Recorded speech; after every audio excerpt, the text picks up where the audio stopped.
Afternoon, Chairman. I can confirm it is now just gone 5:45. The live stream has commenced and we're ready to start the meeting. Thank you. Good afternoon and welcome to the Development Control meeting of the 17th of March 2021. I would like to advise that today we will be using Zoom to provide a live stream to members of the public, and please can we ask that you bear with us as we are dealing with numerous internet connections and sometimes this causes a slight delay. Thank you. Thank you, Chairman. Christina Webb will be your Zoom host for today, and George Boland and Gordon Sutherland will be the officers presenting during the meeting. Matt Seven is here to offer IT support if required, and Christina Webb will be clerking the meeting today. During the meeting, all participants except for the chairman will be muted, and this should remain during the whole of the meeting unless you have asked to speak. May I take this opportunity to remind members that all members are invited to participate in the meeting, but would ask that you use the raise hand button chat bar, which can be found at the bottom of the participant screen, should you wish to speak on any matter. The chairman will be notified of your request and he will then invite you to speak. Once you have been called to speak, please could we ask you to unmute yourself, and then once spoken, mute yourself again. Anyone who has telephoned into the meeting will be invited to speak after all those that have raised their hands have spoken. When asking a question, please could we ask members to refer to page numbers within the report agenda for ease to officers. If we have to adjourn the meeting, the chairman will advise of this and the anticipated length of the adjournment. When voting on an application, this will be undertaken by a roll call of those members present. Once your name is called, please unmute yourself and respond accordingly. When confirming the minutes and noting delegate and appeal decisions, unless any member raises an objection on these matters, these will be confirmed by assent. Members can only partake in voting on any application if they've been present for the entire discussion on an application. Thank you, Chairman. If we could now undertake a roll call of members present. Councillor Anderson. Present. Councillor Bird. Councillor Fairhead. Present. Councillor Flaxman-Taylor. Present. Councillor Freeman. Present. Councillor Hammond. Present. Councillor Lorne. Councillor Mogford. Present. Councillor Myers. Present. Councillor Wainwright. Present. Councillor Williamson. Present. Councillor B. Wright. Present. Councillor T. Wright. Present. Officers present. Caroline Watling, Monitoring Officer. Dean Mills, Planning Manager. Gordon Sutherland, Senior Planning Officer. George Boland, Planning Officer. Sammy Wintle, Corporate Services Manager. Robert Parkinson, Development Control Manager. And Christina Webb, Executive Services Officer. Chairman, we can now start the agenda items. Chairman, sorry, just to confirm that Councillor Bird has now been able to join us, and I can see him on the screen. Yep. Okay. Yes, I have. Thank you very much. And we are still Councillor trying Bird. to get Councillor Lorne onto the meeting, and I'll let you know when he's joined. Okay. Thank you. Yeah. So sorry everybody for the delay today. It's just one of those things. So we move to item number 1. Apologies for absence, please. I haven't received any apologies for absence today, Chairman. Okay, thank you. Item 2, declarations of interest. Any members got any interests? Any of the applications, please let Christina know, please. Councillor Freeman has raised his hand, Chair. Yeah, Councillor Freeman. If I can just declare an interest, because the board's authority are commenting on one of the applications. Okay, thank you. Thank you. Which application is that, please? It's the one at Mortby. One at Mortby item, thank you. Yeah, okay, thank you. Thank you. Anybody else? I can see no other hands raised, Chair. Okay, thank you. So item number 3, confirm the minutes of the meeting held on the 3rd of February 2021. Everybody happy with those minutes? Great. Yep. Thank you. Okay, Christina. They can be taken on assent if there's no comments. Thank you. Yeah, okay. Item number 4, minutes, the 17th of February 2021. Everybody happy with those minutes? I can see no hands raised, Chair, so if there's no comments on those can taken as read by assent as well. Thank you. Okay, thanks, Christina. Thank So you, we Chair. move to item number 5, which is the application for Hall Farm Road, Mortby, Great Yarmouth. And as with Planning Officer George Boland, the application is on pages 31 to 52 of your agenda. So over to you. Chairman, Yes. before we start, Robert Parkinson, the Development Control Manager, would like to summarise some correspondences that we've received and our response to the letter. Yes. Thank you, Chair. Mr. Parkinson. Yeah. Thank you, Chair. Thank Okay. you, everybody. Right. Well, just before George introduces the presentation proper, I think it's worth us just clarifying that we have received some updated comments from one of the local residents who's also a part of the meeting. And it's also worth pointing out that there are a few amendments that officers are proposing to our recommendations at the end of the presentation. And also some clarifications within the report. Can I also just say that in addition to officers Dean, George and myself being available to help members guide through this application at Mortby, we also have Matt Whitton, the Council's Planning Enforcement Officer, on hand to be able to answer any questions about such as the planning history at the site, or the enforceability of proposed conditions, or the existing operations that are happening there at the moment. So what we've done is can I assume that all members have had the opportunity to at least be familiar with the content of the letter received at 16:59 on Monday the 15th, which came from local resident? That we'll just assume that, and I'll summarise what was said and our response to that, if I may. That's fine. Okay, Chairman, can I just point out that Councillor Lorne has now successfully joined the meeting, so as nothing has been started, that he will be able to take part in the discussion and vote on the matter as well. Thank you. Yeah, okay. Yeah, okay, Robert, yeah. Okay, thank you.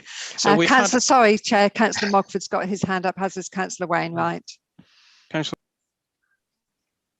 If you can unmute yourself, please, Councillor Mogford.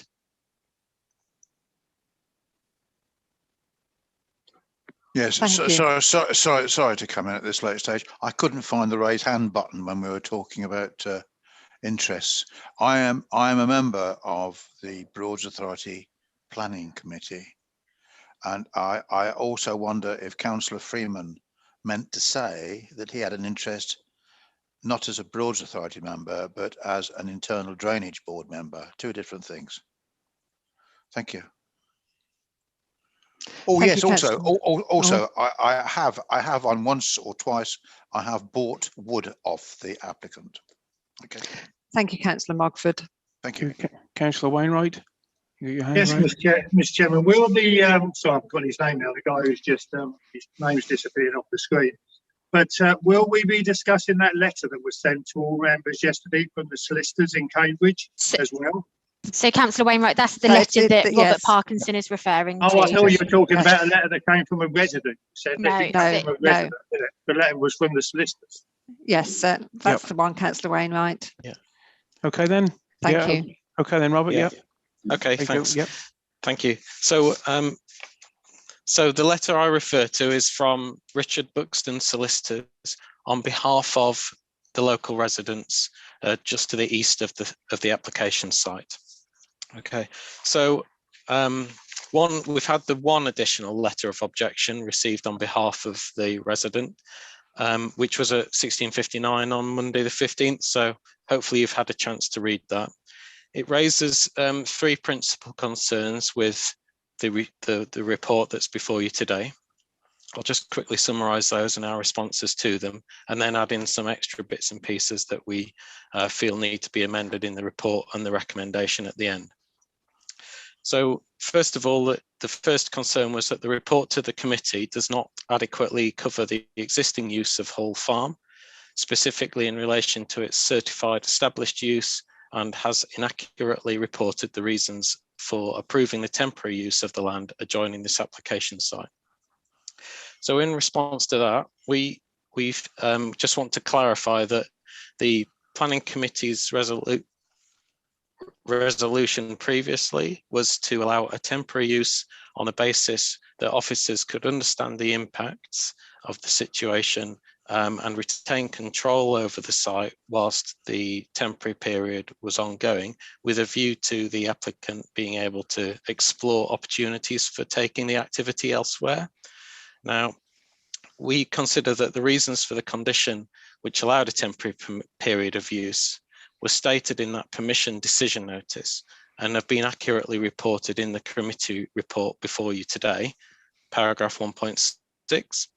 The applicant has said that the temporary permissions were allowed on the basis of allowing the applicant time to find alternative premises for the whole of their operation, not just the storage element, which is what we're considering today. But to do that would be problematic for the applicant operationally, and it would also have issues for the nearest residents because the storage facility is so interlinked with the woodyard operation that if we were to separate the two, it would involve movements and a spread of activity further afield from the established woodyard. And that woodyard has an established planning use at Hall Farm, which we've talked about in paragraphs 1.3, 1.4. So if we tried to find a different location for the storage, it would not remove or discontinue the established use. Therefore, planning officers did not consider it necessary to offer a temporary permission in this respect, because the reason to do so, if it were solely to do with time to relocate the storage activity, would have been unreasonable. And it would also not have been practicable for the applicant, and nor would it necessarily have been impact-free for local residents. The second issue that was raised in the letter that you had on Monday evening was that the report has not reported the full range of impacts on the area. Now, I'm pleased to say that the report has addressed the long-term amenity issues at paragraphs 5.18 to 5.22 and at the proposed conditions, which are 12 in the report. It has also addressed ambient noise, so the background environment of the setting of the area at paragraphs 5.6 and 5.11. The recommended hours of operation, paragraph 5.18 and condition 8, are now proposed to be modified, and we're suggesting to remove all working activities on Saturday. And in addition, officers propose that we will use an additional condition to agree with the applicant a noise management plan for how that storage area will be used. And some of the techniques have included on other sites, reversing alarms out of use, for example, at the times when their deliveries are being made. That would be explored by planning condition. Thirdly, the final point that was raised in the letter was that the report has not covered all the objections submitted. And I think that's a fair observation, in that the Ramblers comments, so the Ramblers Association and the Broad Society Amenity Group, they were not specifically named in the committee report, but the concerns that were raised were listed at paragraph 4.1 or were addressed throughout the report, because those concerns that the Society and the Ramblers Association raised were mirroring those of statutory consultees such as the Broads Authority and other public comments such as what the neighbours and local walkers in the area have raised. So officers acknowledge that the report fails to specifically raise the concerns about the impact on public footpath, and I'm sorry about that, but specifically the impacts on restricted byway RB8, which connects the Maltby with the River Bure, they have been addressed in the round, because it was covered through discussion on the issues of how one experiences the enjoyment and the landscape of the surroundings with this part of the Broads area. So as a whole, we consider the mitigations proposed within the report will protect and mitigate any harm to the character and the rural environment of the area, as well as protecting and minimising the impact on the enjoyment of the footpath. So the applicant has also referred to NPPF paragraph 98, saying that that has not been addressed, but we think that that might have been interpreted out of context. So the paragraph 98 states that planning policies and decisions should protect and enhance public rights of way and access, including taking opportunities to provide better facilities for users, for example, by adding links to existing rights of way networks, including national trails. So paragraph 98, we believe, is referring to avoiding a direct impact on the use of the public right-of-way network and looking for opportunities to expand and improve the quality and range of the public footpath network across the country, and in particular national trails. So here we're providing a storage area, we're considering the provision of a storage area for the woodyard, which minimises its number of vehicle movements that would potentially need to also access the woodyard via a very short length of Hall Road, which overlaps restricted byway RB8. So they were a rough response to the letter that was received on Monday. In addition, there are some other updates to bring to your attention to do with the report as you have it at the moment.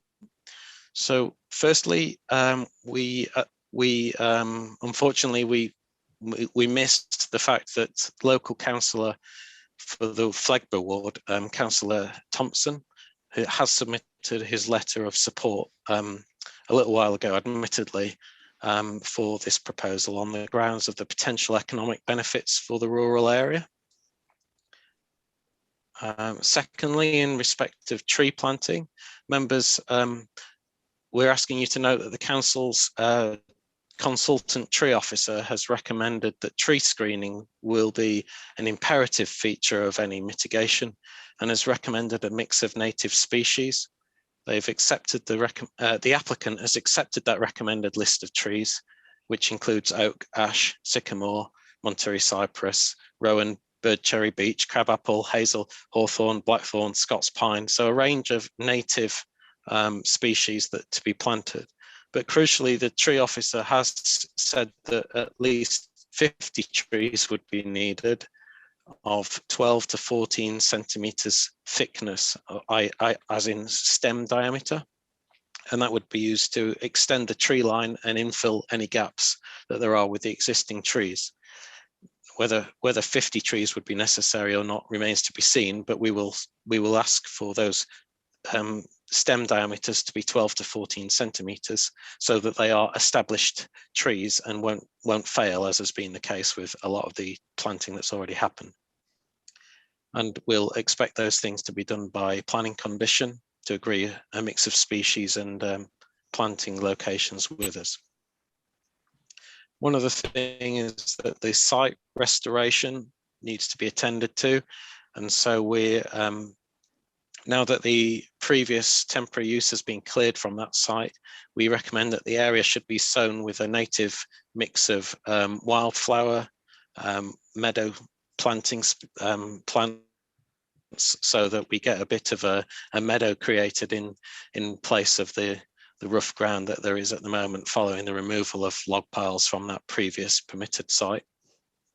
And that will also provide biodiversity enhancement, which I think is an important part of any scheme, and this will certainly stand in its favour.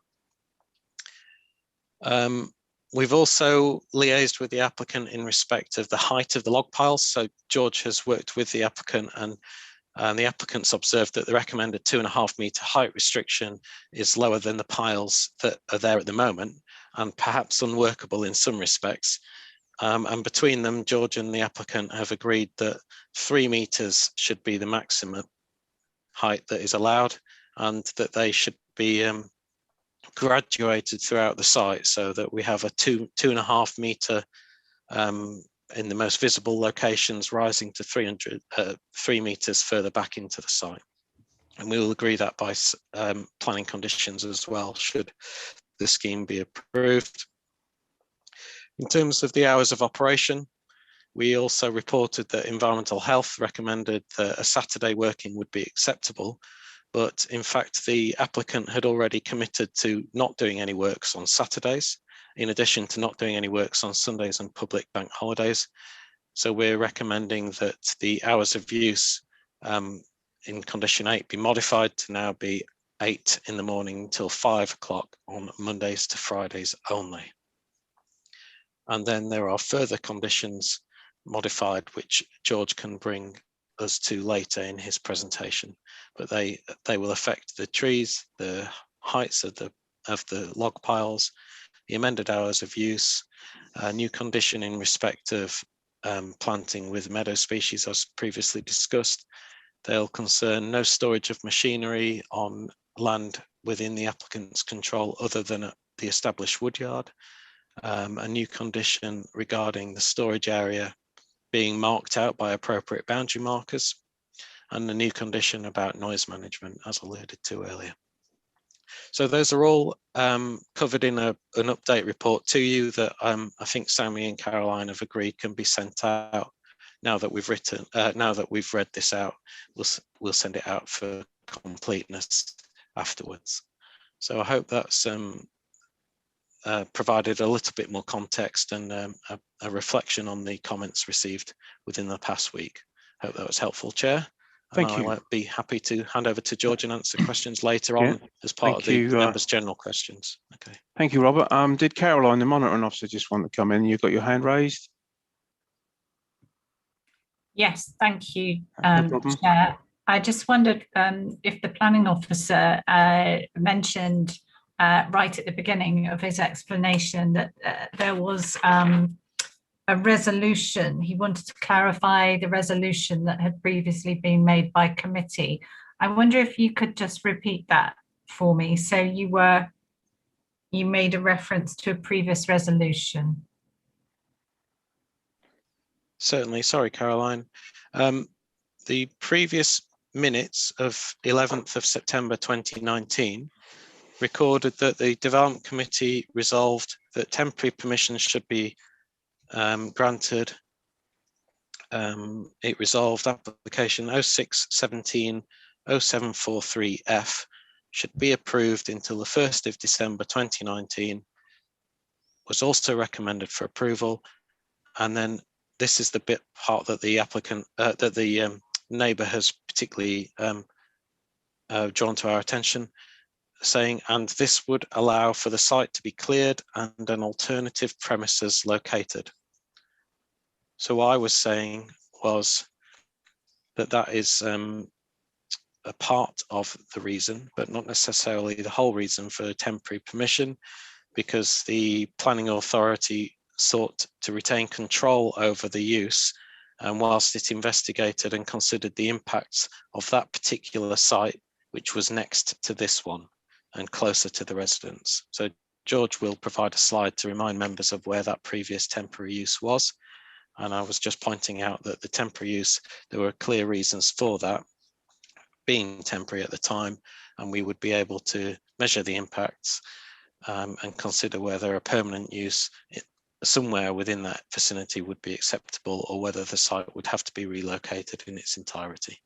Okay, that's helpful. I hope that's clarified. Thank you. Okay then. So I call on George Boland, the planning officer, to present, please. George. Thank you, Chair. Thank you. Bear with me 2 seconds to share the screen. That's fine.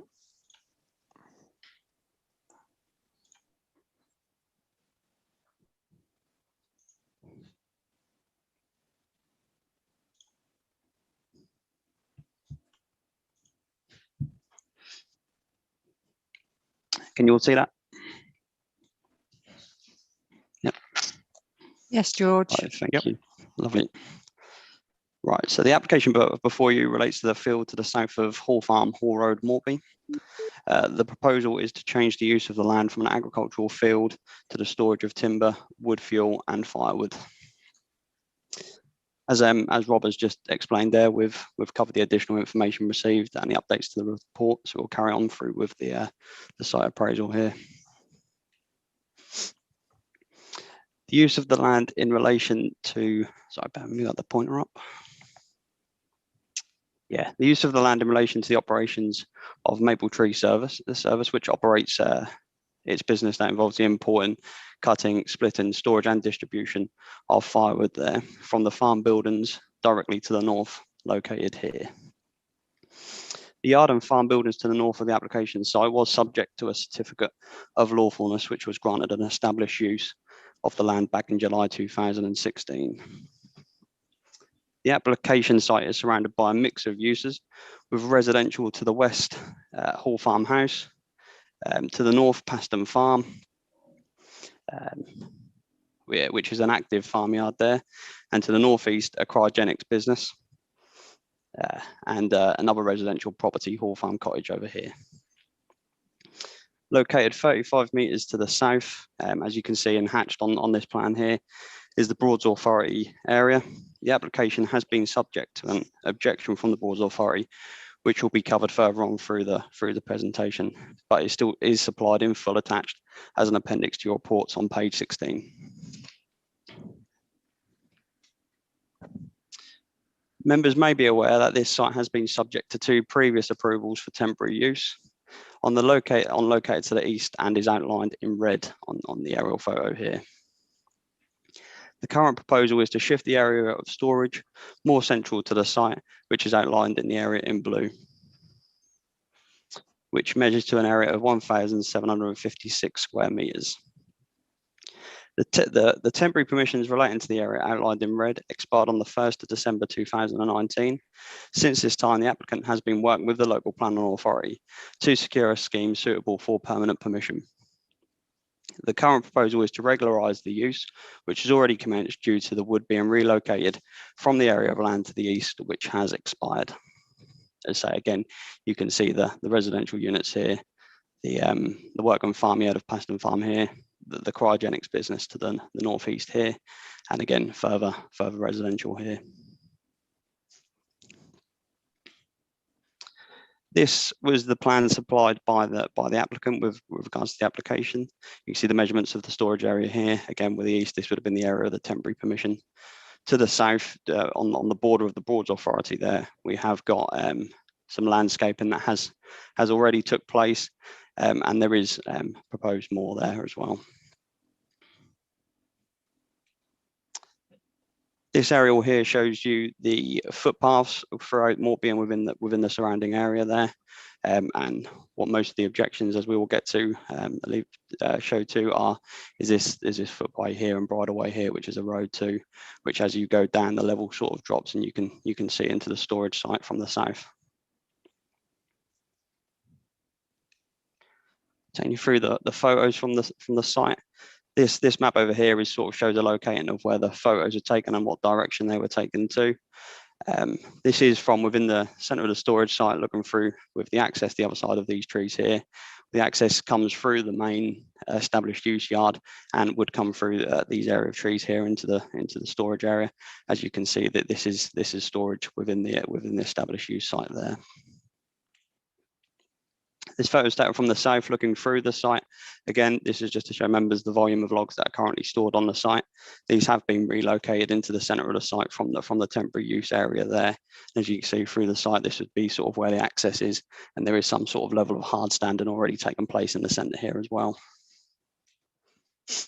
Looking back south, more from the access there, again, just to show the volume of logs and the storage area there.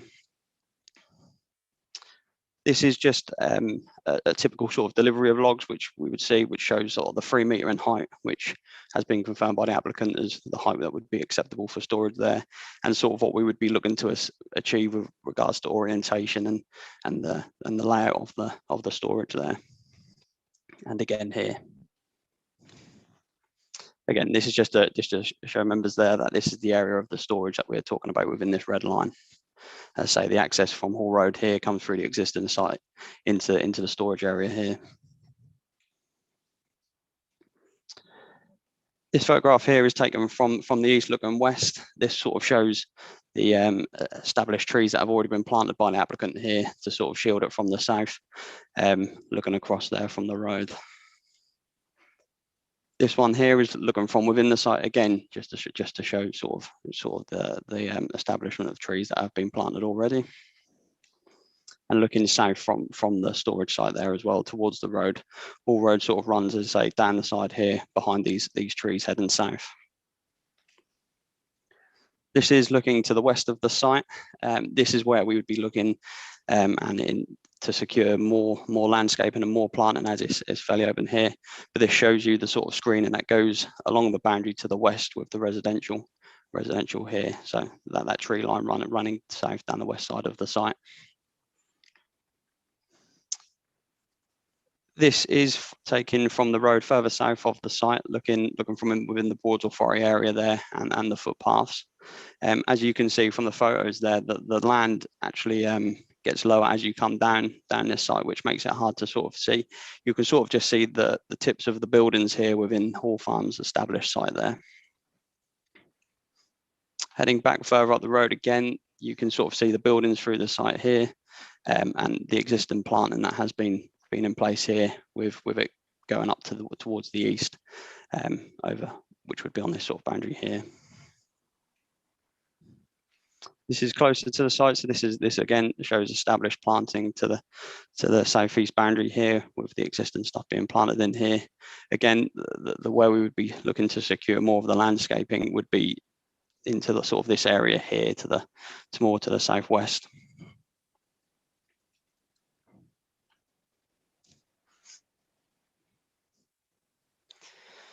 Right. Statutory consultees, as a Broads Authority, they have objected to the application, is appendix to the page 16 of your report there. Parish Council and Norfolk County Highways have raised no objection to the application. Environmental Health, no objection, subject to the working hours, 8 AM to 5 PM Monday to Friday. It's officer's opinion that no weekend work should take place, with no work on Sunday or public holidays. 12 objections have been received, with the main objection being received by the closest neighbour to the northeast Hall Farm Cottage, which is located over here. The objection is attached in an appendix to this report. However, the reasons for the objection are as follows. We have got noise nuisance, expansion of business not appropriate, industrial process encroaching into the countryside, impacts on high quality agricultural land.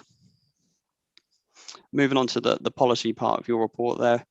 Policies to consider against this proposal: core strategy, CS1, focusing on sustainable future; CS6, supporting the local economy; CS11, the natural environment. Is also noticed the following policies from the Emerging Local Plan Part 2 final draft should also be noticed, which relates to the A1 amenity, B1 business development, E4 trees and landscaping. So I just point out again, in this hash line here is the Broads Authority area, which sort of wraps around the site there. Addressing the Broads Authority's objections. It is assessed that the application is in an area of land within close proximity to the boundary of the Broads Authority, which is visible as you continue south down Hall Road past the proposal site. This area is also considered a popular route to the Broads footpath network. Core strategy policy CS11 requires development to avoid harmful impacts on landscape assets at Part D, and although not yet adopted, the principles of the final draft local plan Part 2, policy E4 should also be noted, as they are considered consistent with the requirements of paragraph 170 of the National Planning Policy Framework, noted at section 5.7 of your reports. The site is screened as shown to the east and the west of the site. As I say, we're talking about these boundaries here to the east and to the west, protecting sort of the residential properties either side.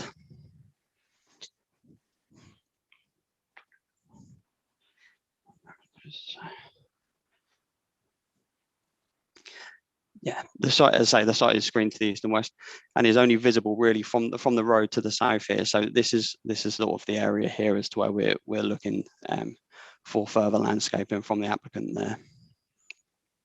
The applicant has done existing planting with levels of success. However, if minded to approve, it will be conditioned that a landscape and tree planting scheme will be submitted to ensure the improvement of the planting and screening measures. It is noted that on a recent site visit, the applicant has planted further trees. These have sort of been planted within this location here,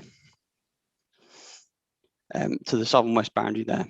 However, the condition is still recommended to allow the local planning authority control on levels of establishment and to be in line with the council's arboricultural suggestions, which I'll bring up here, which is, again, he's sort of shown the area of additional tree planting he's recommending here with an indicative additional tree infill planting into what is already existing there.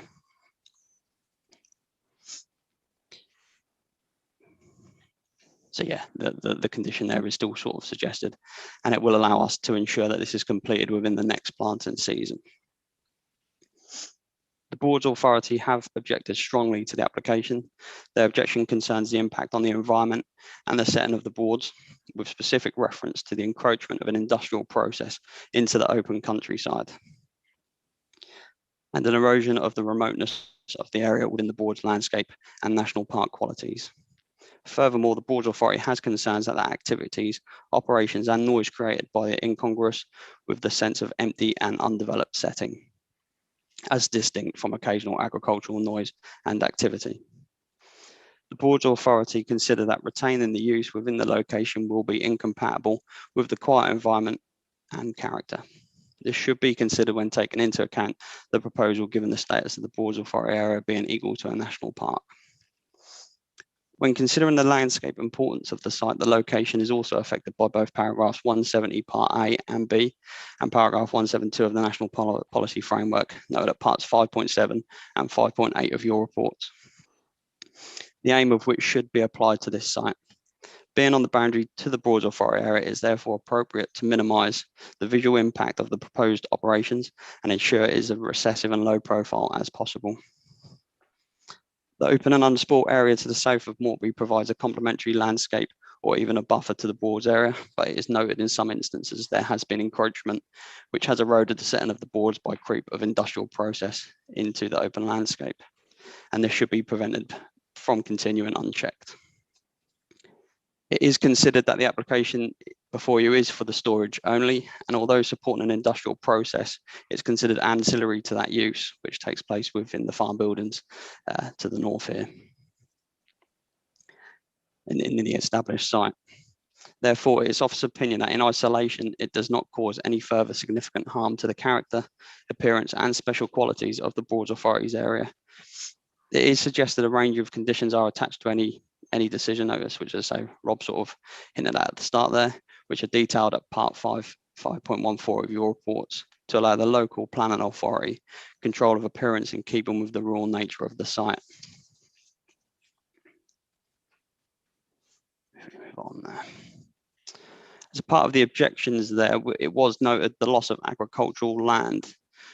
Core strategy policy CS6 seeks to avoid the loss of best and most versatile agricultural land. According to the local plan policies map, which is part of the Great Yarmouth local plan core strategy, the nearest grade 1 agricultural land is just over 300 metres to the north of the site, to the north of Hall Farm, sorry. And it appears that the site itself is not grade 1 land, so the proposal will not result in the loss of grade 1 or grade 2 agricultural land. Notwithstanding, it is suggested that any permission granted should be made personal to the applicant, and conditions will expect the land to revert to agricultural use if the applicant relocates from the existing use.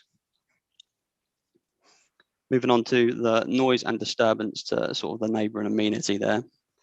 The proposed use of the site is for the storage of timber that is awaiting processing on the established woodyard. It is therefore considered that the only noise generated will be from the delivery of wood to store, and then the moving of that wood again to the processing in the woodyard. Environmental Health have suggested the working hours conditions, and it is officer's opinion that we will be looking to not permit that on weekends and public holidays. This will restrict the operations at non-sociable hours. The application has been submitted for permanent use of the land, and the use of the application site would allow the applicant to continue to store volume logs consistent with that allowed by the temporary plan and permissions previously granted on the adjacent land, as I said, just over to the east of the site here. Where, as a part of this application, we are hoping to get it stored in a manner more sympathetic to its surroundings there. Moving on to the economic benefits. Facilitating the expansion of an appropriately sited industrial use can have benefits to the economy. These must be assessed against the physical impact, the environmental impact, and the scale of such proposals. Core strategy policy CS1 seeks sustainable growth, which will ensure development is of appropriate scale to the location, character, and function of individual settlements by restricting the use, hours, and nature of operations. The development will be ancillary as an associated function to the woodyard and will comply, therefore, with policy CS1. Policy CS6 part I also applies, stating that it supports the provision of development essential to sustain rural workforce. Emergent policy B1 of the local plan part 2 also expects development to be allowed where it is small scale and rural in character, or where it comprises an extension to an existing business premises, which does not result in major change in the scale and impact of the premises or use. It is recommended that any permission to be granted should be subject to the proposed control set out in the draft conditions, as doing so will ensure the business operates as expected by both existing and emergent policies. It's therefore concluded that the applicant has previously been granted temporary permissions for the use on this area of land, which has allowed the local planning authority a chance to monitor if this is an acceptable use in principle and establish possible areas which should be controlled. Due to the use being for storage only, it is unlikely to cause any significant harm to the amenities of the nearest dwellings, and it is considered that the use is acceptable and will comply with the aims of policy CS6 of the core strategy and paragraphs 83 and 84 of the National Plan and Policy Framework. Any consent should also include conditions limiting deliveries to Monday to Friday, limiting the work hours, prohibit mechanically powered cutting, sawing work expected to take place on the land, require a landscape plan being received 3 months from the date of issuing decision, with a plan implemented at the next planting season, restricting the height of the log piles and orientation and restrict the use to storage of wood only, and prevent any plant or machinery remaining on this site outside of working hours. The application for a permanent use of land is located further from the closest neighbour than has previously been considered acceptable on the temporary basis. Taking all the above considerations into account, it is officer's opinion that the harm or potential harm associated with the proposed use of the site solely for storage of timber, when appropriate conditions, will be minimal, and that the economic benefits outweigh the levels of detrimental impact. It is therefore recommended to approve the application before you, subject to the imposition of conditions covered within the presentation and detailed at part 6.b of your reports, as the proposal will comply with policy CS1, CS6 and CS11 of the Great Yarmouth Local Plan, Core Strategy and paragraphs 83, 84 and 170 of the National Plan and Policy Framework, and is consistent with the aims set out in emergent policies of the final draft Local Plan Part 2. Thank you, Chair. Thank you, George, and thank you for that detailed presentation. Very good. Any councillors got any technical questions for the planning officer, please? Councillor Myers. Yeah, thank you, Chair. I just got 2 or 3 questions. I remember back in 2019 when this application came in, there was an extension granted to the storage of the wood on the position of where it was, to allow the applicant to actually move that timber from the area which it was. And I'm not quite sure how far down the road with that, because it seems to have been mentioned somewhere in the objection. That hasn't happened. Secondly, on page 40, one of the conditions on number 3, which is related to the original question, the land shall be cleared of all wood and wood chip activity. Is there a timescale being put in for that condition to ensure that that is done within a reasonable amount of time? Thirdly, I think you mentioned that the wood piles will be 3 metres high, whereas on page 41, number 7, you've got no wood pile shall be any more than 2.5. And lastly, there's a concern about expansion of business, but where this is just a simple relocation of the timber, I'm just wondering where that objection comes from with regards to expanding of the business. Thank you. Thank you, George. Could you just comment on that, please? Yeah, sure. So with regards to the moving of the wood within the temporary use there previously granted. This has actually undertaken, which is why this application is a retrospective application, as the wood has been relocated from that area of land already to the centre of the site there. So that area of land is now free of wood, and as I say, with Rob at the start there, we are looking to condition sort of getting that back to its use prior to the wood being stored on there. What's up for questions? Only 2 seconds. With regards to the expansion of the business there as well, again, the arguments of the expansion has been an objection, and we've been looking into that. However, that has also alleviated the storage that was previously being carried out within the established use site there. So a lot of the wood has been sort of transferred from this site into the storage area, which has allowed the existing wood yard there to thingy. So the enlargement of the business there is a factor.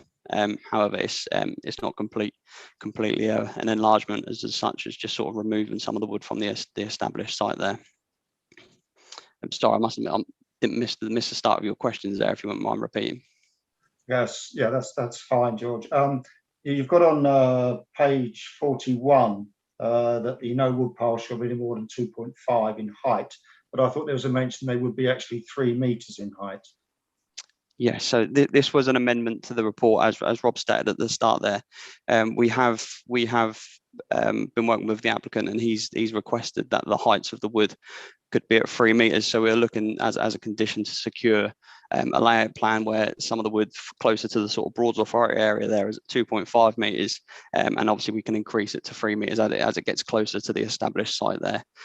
So we will be able to gain some sort of control there, and that will be conditioned that we receive that plan within 3 months of the decision. That's great, George. Thank you very much. Thank you. Councillor Hammond. Thank you, Chair.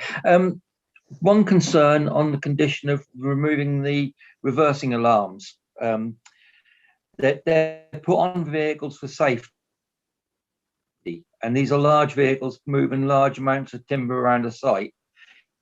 If someone was to get crushed or killed because we'd stipulated taking the reversing alarm off and they didn't hear the lorry reversing, would that make us comparable as an authority for saying it's got to be taken out?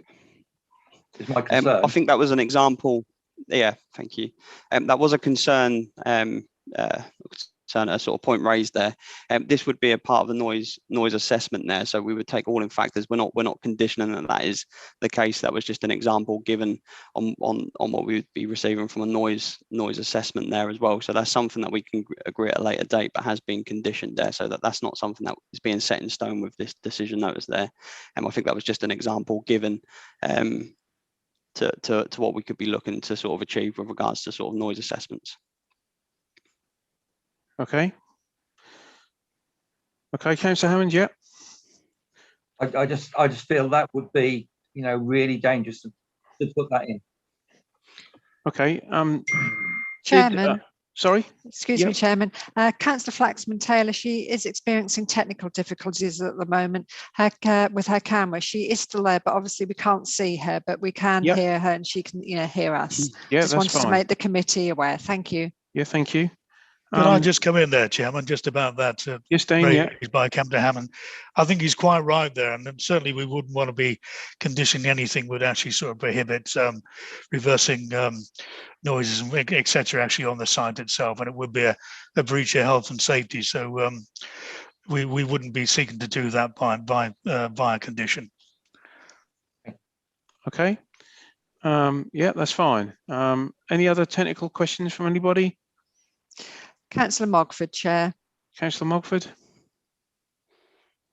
Can you unmute yourself, Councillor Mogford? Thank you. That's better. Thank you, Councillor Mogford. Chairman, thank you. I understand people's objection to reversing alarms, but it's not. We have not been given any figures as to how many lorries are travelling on this site. I did not think there were very many heavy goods vehicles delivering here. I mean, we're all used to hearing the bin lorries come up and down the lane with their reversing alarms, and it's tolerable. You know, if he was getting dozens of lorries in there every day, then I think there'd be a problem. But it was my understanding that there's sort of probably only one or two a week. Councillor Mogford, is this a technical question? Yes. How are we getting lots of traffic coming in? I mean, that is the essential thing. I mean, if the alarms are bothering people, it's because there's a lot of vehicles, and I don't think there are a lot of vehicles. George, could you just come back on that? Do we know the amount of vehicles? I don't know an exact number of the deliveries that the applicant takes there, but I do confer with that I don't think there's too many vehicle movements there as well. With the highway sort of raising no objection there, we're also obviously conditioning the hours of deliveries as well. So these will also be tied in there with sort of not being outside of unsociable hours there. So again, I will sort of agree that the reversing alarms there will not be conditioned to sort of be removed. Thank you, George. Councillor Wright, Tony Wright. Yeah, thanks, Chairman. Just a very quick one, really, just to get clarification with everything that's been said, and bearing in mind the letter from the solicitor. It's just to be clarified on this point. It's not going to be unlawful for the council to grant permission on this basis after everything has been said.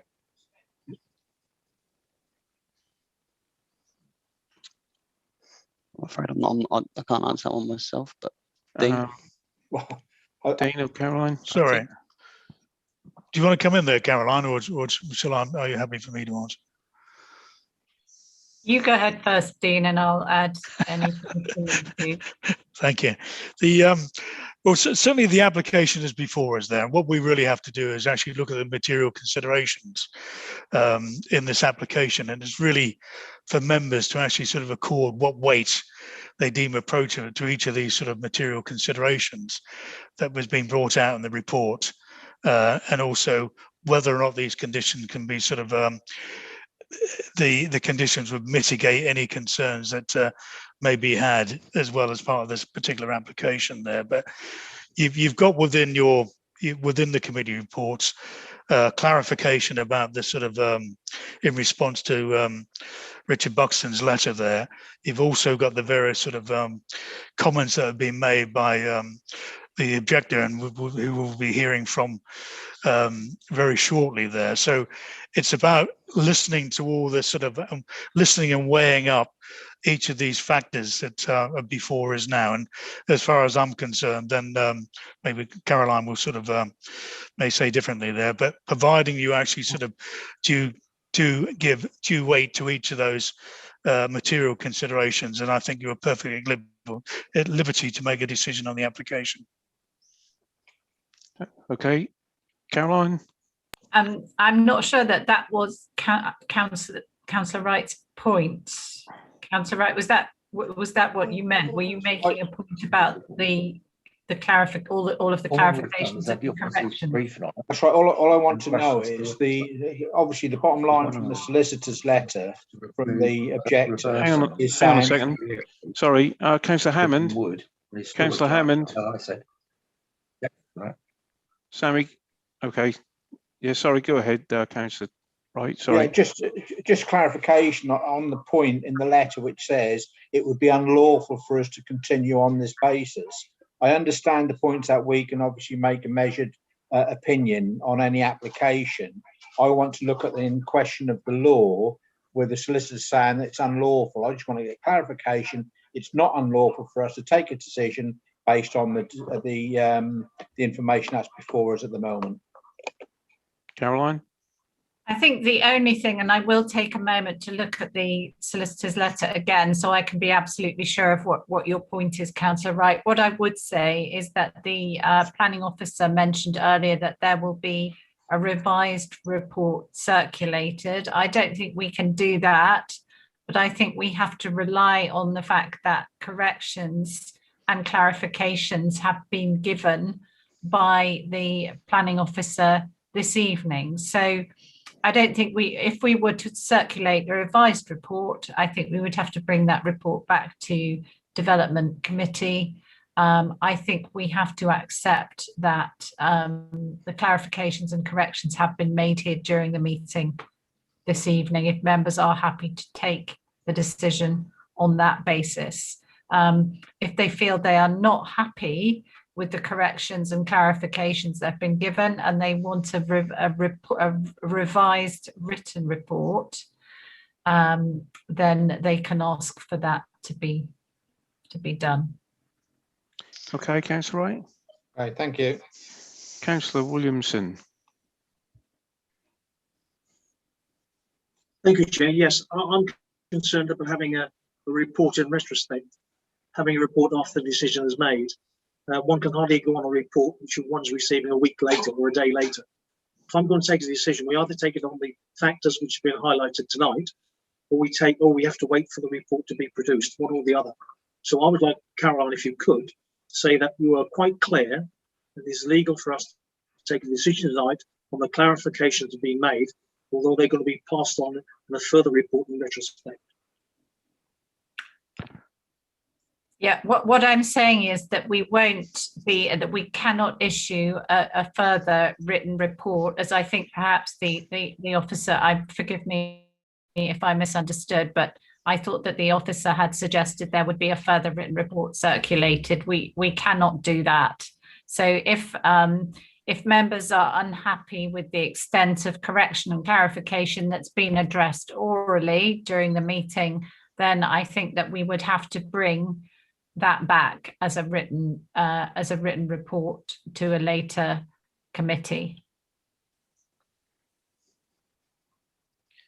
Excuse me, Chair and Caroline, Yes. can I just clarify what we talked about earlier? I'm not intending to circulate another report. There's not a revised report for members. All I have is the written version of what I spoke about earlier. So I literally read our responses to the neighbouring residents' objections at the beginning of this meeting. So it's not that there is a revised report. There are just clarifications and proposed amendments to the report that's within, that you've already got. Okay. Chairman, Councillor Wainwright would like to. Yeah, Councillor Wainwright. Can you unmute yourself, please, Councillor Wainwright? Thank you. Sorry, so my camera keeps going up as well.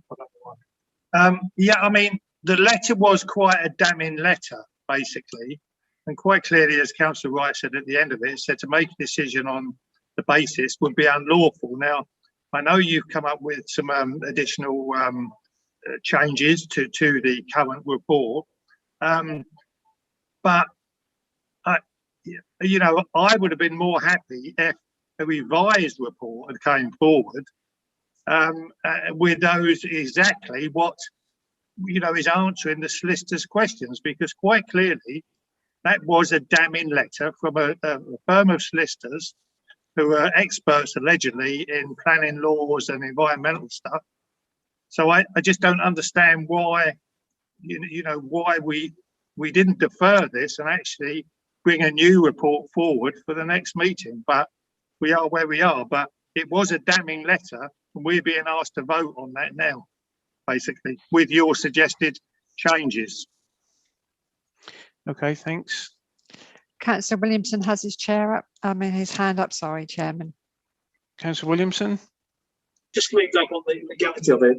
I mean, if Caroline can say she's looked at the letter and she's looked at what's been said tonight, she's really happy that we're legally safe to take this decision, then that'll be okay. But we haven't had Caroline's definitive response.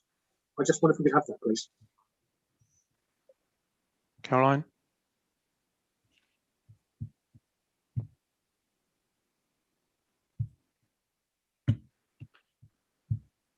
Caroline? Sorry. That's right. Sorry, I'm moving from one screen to another, apologies.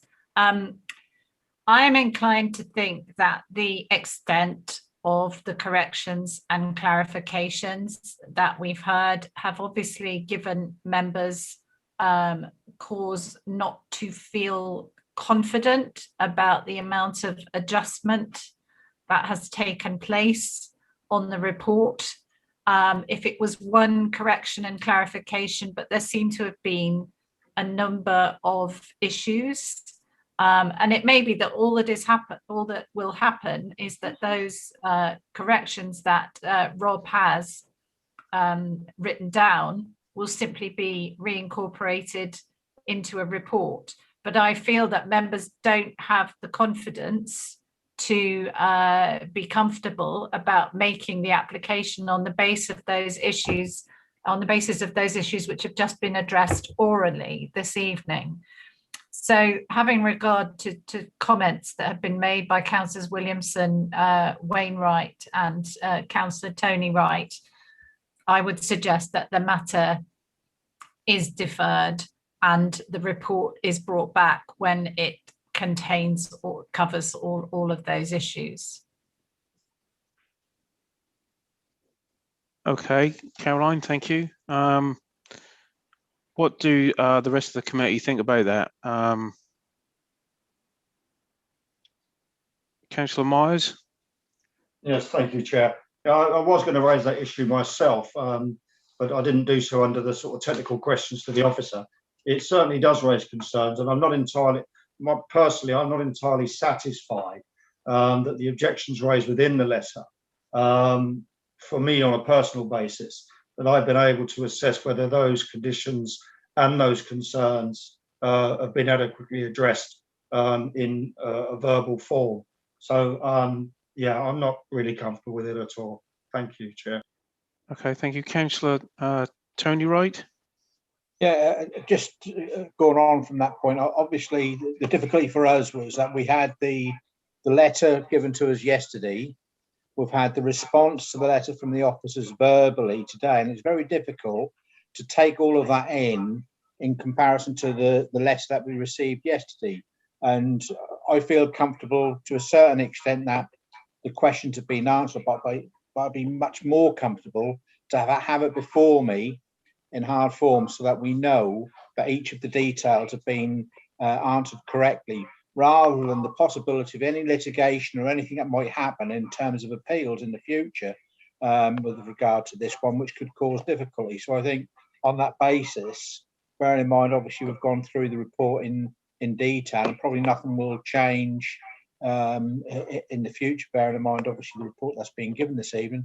I think it'd probably be best to take the advice of the monitoring officer and probably defer this certainly for a month, so that we're all covered. I think, you know, that was my query in the first place, was obviously when a solicitor says it's unlawful, once you get into those areas, then, you know, that's not what I come on a planning committee for. I want everything to be straight before us, so we understand completely what the arguments for and against are, so we can make a measured decision on that basis. So I would like it to be deferred, Chair. Thank you, Councillor Wright. I mean, have we got a seconder for that? I do agree with Councillor Wright and the other councillors, if I'm honest. I'll second it, Chairman. Okay, and you know, we just bring this back so everything is clear and transparent and all correct, so everybody is happy with what they are voting on. I think that's, personally, I feel that's the correct thing to do, so everything is clear. Sammy, do we just do a roll call on that for deferral, or do we go through the whole? The monitoring officer would like to speak, Chairman. If we just like to bring the monitoring officer in first, yes, then we can move forward. Yes, Caroline. Thank you, Chair. Just to clarify that there's no acknowledgement in that by way of accepting what is said in the solicitor's letter in terms of what is or what isn't lawful. This is about members' confidence in proceeding on the basis of the report as is. And it may be that nothing changes with the report other than it simply has those details added in that Rob has recorded and that he has read out tonight. So it may not mean that we adjust our report any more than to contain those facts that have been read out tonight. But if that's what gives members confidence to make the decision, then that's what we should do. Yes, thanks, Caroline. Yes, I would agree with that, and I think that's the best way to proceed with that this evening. So, Chairman, Christina will undertake a roll call for the deferral, please. Okay, thank you.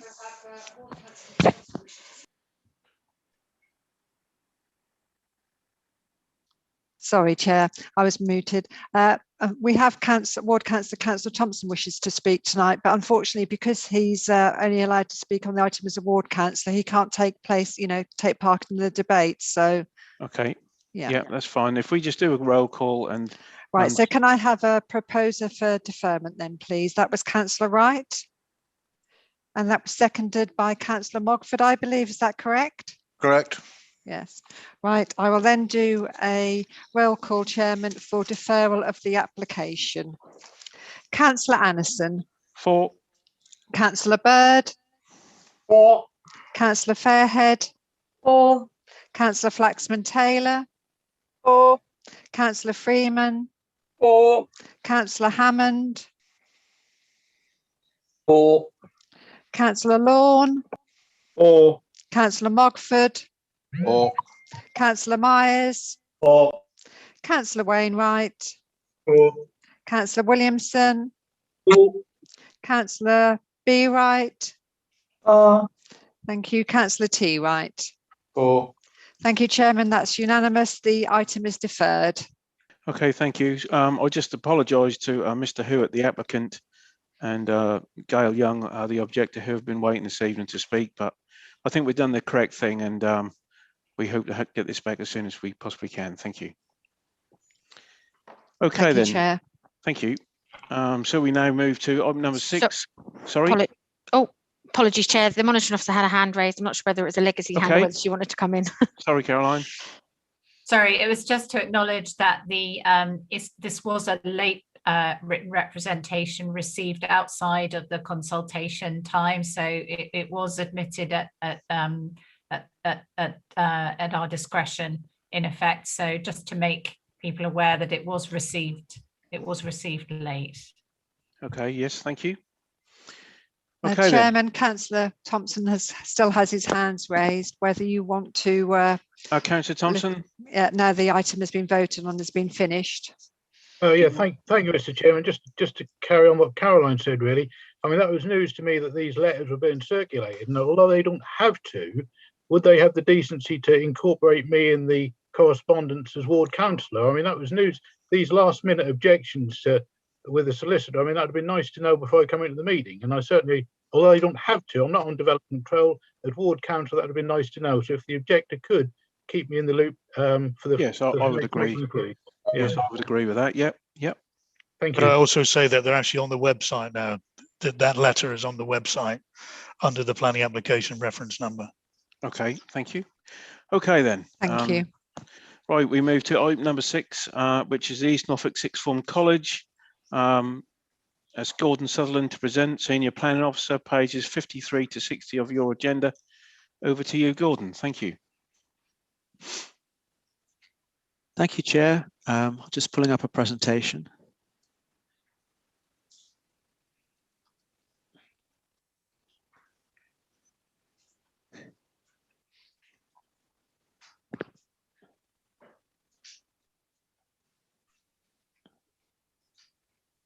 Not sure if I'm getting the start of this.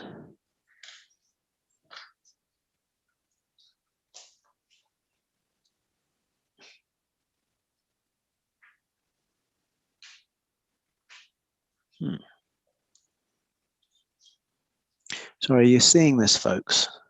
Yep. You're seeing all the gibberish as well. There we go. Right. Oh, them days. Never mind. That's fine. Yeah. IT issues across the board. Yeah. Okay. So this is the location plan for the East Norfolk College. Let's see if I can get a pointer as well.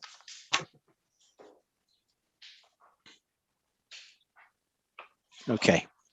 So here's East Norfolk College, and you'll be aware that the committee approved a planning application last year in January for a multi-sports pitch, which is located will be located here on the site. This is presently under construction, and you will also be aware that monies have been successfully brought in from the Football Foundation and the development down at the former, or at Gorleston Football Club. Now, as the construction contract started, there was a review of the existing fences around the site, and this resulted in an application to amend the condition with regards to fencing and boundary treatments for the scheme, and an application to vary that condition. So I'll just keep moving. So here's a graphic of the pitch that's under construction, and what this application relates to is the details with regards to the siting of fencing. So we decided really to bring this to you largely because of the previous concerns from neighbours about the wider development with regards to noise on match days and parking. But because the application, or rather because the development is underway, to provide some certainty for the college with regards to contractual obligations, we've brought this to committee so that we can get a decision from the committee and give the applicant some certainty.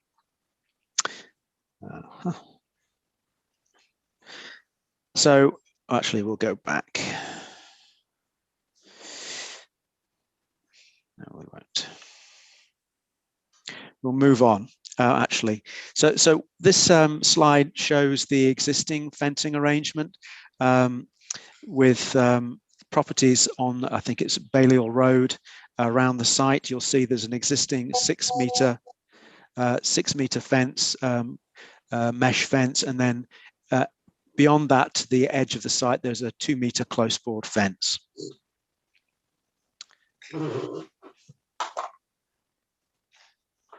Again, this is a slide towards the top end of the site, but showing the same arrangement.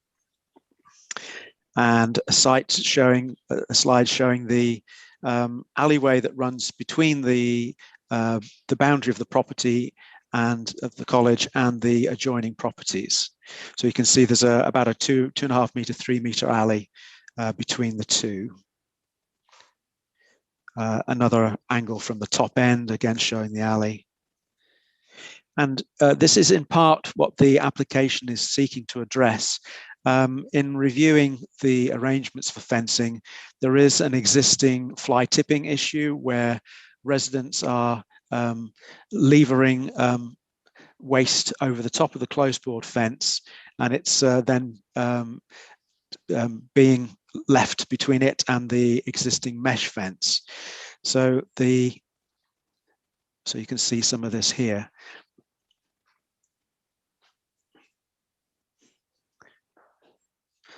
So again, the proposal is to move the acoustic fence that was already part of the scheme onto the boundary where the 2 meter fence is, and to remove the 6 meter fence and just have the 4.5 meter ball stop fence. I'll just move on again to show you some of those details. So it's a bit of a fuzzy picture, but this is the ball stop fence, which is a mesh, a rigid steel fence with moss green finish, and then you have the close board fence, which would be on the boundary. So as I say, that pretty much covers what we're bringing it to you for. That in itself needs planning permission, which was why we brought it to the committee to get a approval from the committee for that change. So in terms of assessment, the site is situated within the settlement. I'll just go back a bit again, within Gorleston, The college is a strategic community asset. Planning permission has been approved for the development of a multi-sports pitch. And the key consideration, therefore, here is one of impact on amenity of the occupiers of the adjacent dwellings from the erection of the proposed fencing. I should also mention, in terms of consultations, the environmental health officer raises no objections to the reciting regarding the acoustic performance of the fencing, and also noting that it would help to prevent fly tipping at the college. Sport England have also raised no objection, and they've been working closely with the college and the Football Foundation to part fund this facility. And we have written to all the neighbours around the boundaries, and as of this date, there's been no adverse objection from the community. So, I say, moving on to assessment, in this case, permission is required because of the position of the proposed acoustic fence being closer to the dwellings than it had been in the original permission. The consideration, therefore, is the material difference between the visual impact of that 2-metre fence and close board fence and the 6-metre high mesh fence being replaced with a 3-metre high, 3.5-metre high wooden fence and a 4.5-metre high mesh fence, ball stop fence inside of that. So significantly in this case, as I showed on the slides, the previous slides, you have this alleyway, which is helps to reduce any impact of that higher close board fence, acoustic fence. So the consideration, therefore, is that we believe that the 2 to 3 metre width of that helps to provide separation visually and would reduce any overbearing impact of having a higher close board fence on that boundary. So it's considered that the replacement of the existing 6-metre high mesh fence with one at 4.5 metres further into the site would actually have an improved visual impact. So in conclusion, the college and Sport England have been working with Sport England, the Football Foundation, Gorleston FC for many years to bring this development of a multi-sport pitch to fruition. And it's considered that the proposal will rationalise the existing fencing arrangements and not have an adverse impact on amenity of the adjoining occupiers. Further, it will reduce the likelihood of fly tipping, which currently occurs along the boundary of the college grounds in the vicinity. So subject to the fences being erected in accordance with the submitted plans and specifications, we recommend approval. Thank you, Chair. Thank you, Gordon. Just before we move on, I just want to clarify, just to declare an interest, I think I should say that my partner works in the kitchen at the college, and I haven't said that. Christina, if we could just make sure. Yes, certainly. I'm noting that, Chairman. Okay. Thank you. Sorry about that. Okay, then. So we've got technical questions. Councillor Hammond.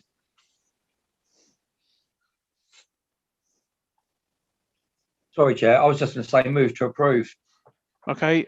Councillor Tony Wright. Thanks, Chair. Just one concern that I have is the lowering of the metal cage down to 4.5 metres. I mean, bearing in mind this is going to be semi-professional football being played there, the amount of balls that will probably go over that fence into the houses on Ballyoil and Paston Road will probably be significant in numbers, bearing in mind it's so close to the pitch. And I'm just wondering whether lowering the fence to 4.5 metres is going to increase the number of balls that'll go over. I mean, whatever height it is, there'll be balls going over. But I think reducing that down to 4.5 metres is obviously going to increase the numbers there, creating obvious issues with the people who live on Ballyoil Road, apart from the issues that they already have. Thank you, Councillor Wright, and in fact did actually ask that of the applicants and their agents, and the response was that the Football Foundation, this is the specification that they put forward. Okay. to come back on that if I can, Chairman, just that may well be a specification, but presumably they're aware of the close proximity to the properties. Absolutely, yes. And I think as someone who's played sports, agree with you that there are inevitably balls will be going over that fence, whatever height. Councillor Myers. Thank you, Chair. It's just a quick one. I think putting in the acoustic fence is an excellent idea. I'm just wondering, was any sort of investigation done with perhaps the impact that a solid fence of that height would have with regards to shadowing over the gardens of the properties in Balliol Road, or is it just sort of the sun doesn't go that way really, and it's not going to have much of an impact at all? Just as a standard, in response to that, the sun rises in the east and sets in the west. So the sun's rising over here and moving around here. And as I think I pointed out, the alleyway is about 3 meters wide already. So in terms of impact, it does benefit from the fact that you have already got that alleyway. So I don't believe it's going to have an adverse impact in that way. That's great, thank you. Okay. Councillor Barbara Wright.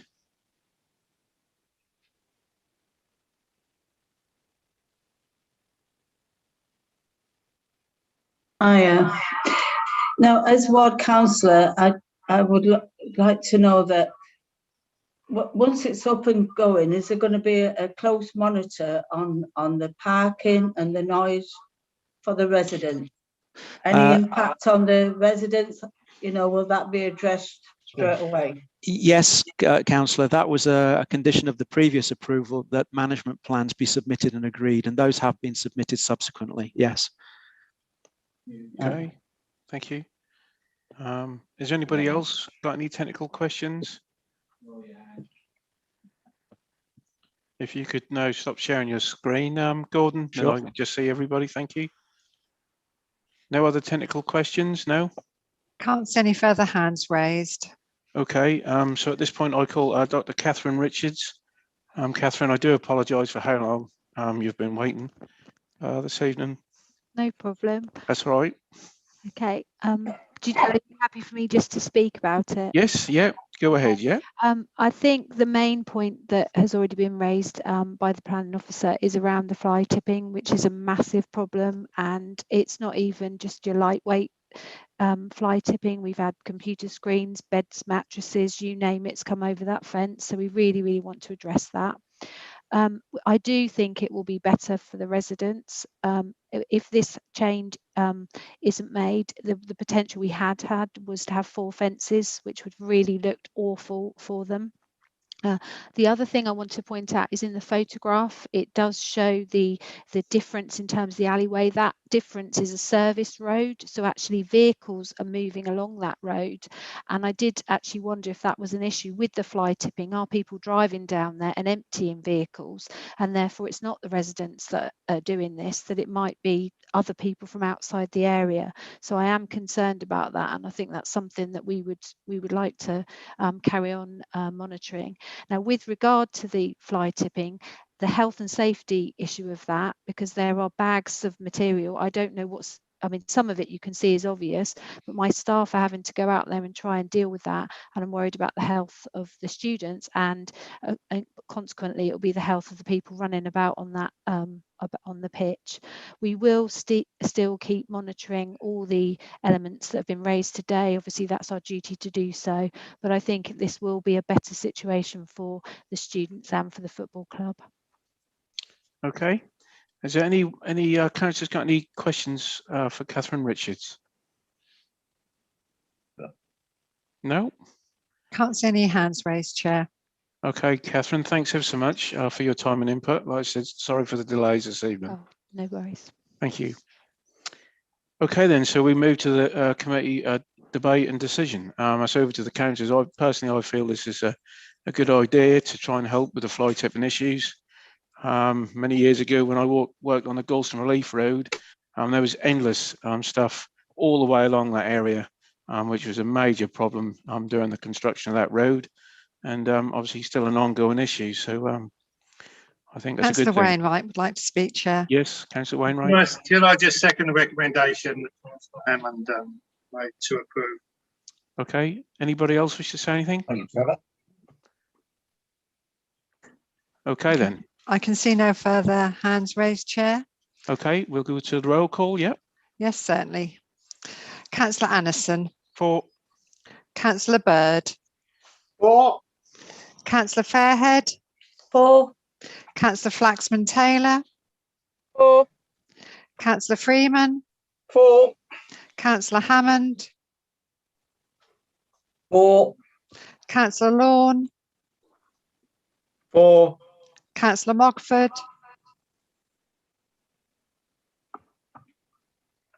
For. Councillor Myers. For. Councillor Wainwright. For. Councillor Williamson. For. Councillor Barbara Wright. For.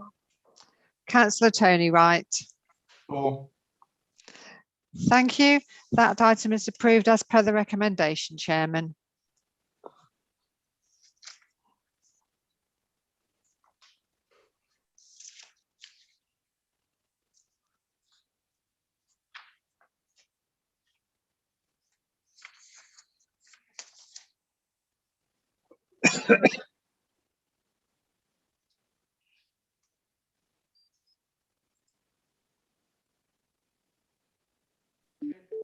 Just hang on a second.